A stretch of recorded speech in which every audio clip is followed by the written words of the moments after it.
Hello friends, Thalapathy 69-ൻ്റെ മാരക ഒരു വിവരം നമുക്ക് ലഭിച്ചിട്ടുണ്ട്. അതിനെക്കുറിച്ചുള്ള വിവരങ്ങൾ നിങ്ങൾ അറിയണ്ടേ? അപ്പോൾ വേഗം വീഡിയോയിലോട്ട് പോകാം. ഗോട്ട് മൂവി ഇന്നലെ ഫുള്ളി 450p വെർഷൻ ലീക്കായിരുന്നു.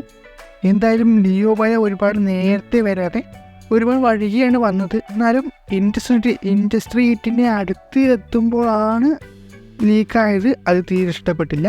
ഈ വീക്ക് കൂടെ കഴിഞ്ഞ് വരികയാണെങ്കിൽ തമിഴ്നാട്ടിൽ ഇൻഡസ്ട്രി ഹിറ്റ് നേടായിരുന്നു. ഇനിയിപ്പോൾ നടക്കുമ്പോൾ സംശയമാണ്. ശരി, കുഴപ്പമില്ല. ഒഫീഷ്യൽ OTT നെറ്റ്ഫ്ലിക്സ് ഒക്ടോബർ 10 വരുമെന്നാണ് പറയുന്നത്. എക്സ്റ്റൻഡ് വെർഷന് സാധ്യതയുണ്ട്. ദളപതി 69 പോസിറ്റീവോ മിക്സഡോ തീർച്ചയായും ഇൻഡസ്ട്രി ഹിറ്റിന് സാധ്യതയുള്ള പടമാണ്. ബിക്കോസ് വിജയുടെ ലാസ്റ്റ് പടം എന്ന് പറയുന്ന പടമായതുകൊണ്ട് ഈ പടം വലിയ പ്രതീക്ഷയില്ല. പക്ഷെ ഹൈപ്പ് നല്ല പോലെ വരുന്നുണ്ട് സോഷ്യൽ മീഡിയകളിൽ. വിജയുടെ അവസാന പടമെന്ന് ആകുന്നതുകൊണ്ടാകും ഇത്രയും ഹൈപ്പ്. കാരണം ജസ്റ്റ് അനൗൺസ്മെൻറ്റ് പോസ്റ്ററിൽ വൻ ചർച്ചയായിരുന്നു. നല്ല പടമൊന്നും പ്രതീക്ഷിക്കുന്നില്ല. എന്നാലും അതിൻ്റെ ഒരു വിവരം നമുക്ക് ലഭിച്ചിട്ടുണ്ട്. ഈ പടം എന്നത് 60% കൊമേഴ്ഷ്യൽ മൂവിയും 40% പൊളിറ്റിക്കൽ മൂവിയുമാണ് എന്നാണ് പറയുന്നത്.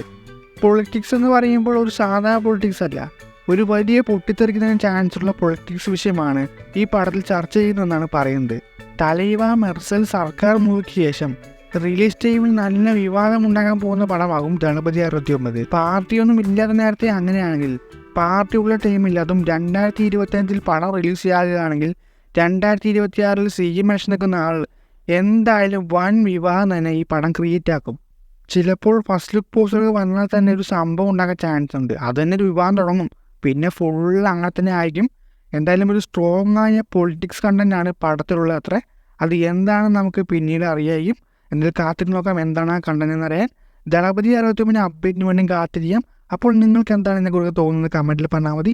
അതുപോലെ താഴെ കാണാൻ ലൈക്ക് ബട്ടണും ഷെയർ ബട്ടണും ഇടുക, സൈഡിൽ സബ്സ്ക്രൈബ് ബട്ടണും ബെൽ ബട്ടണും ഇട്ട് കൊള്ളായിരുന്നു. ഇന്ന് പിന്നെ മറ്റൊരു വീഡിയോ ആയിട്ട് കാണാം.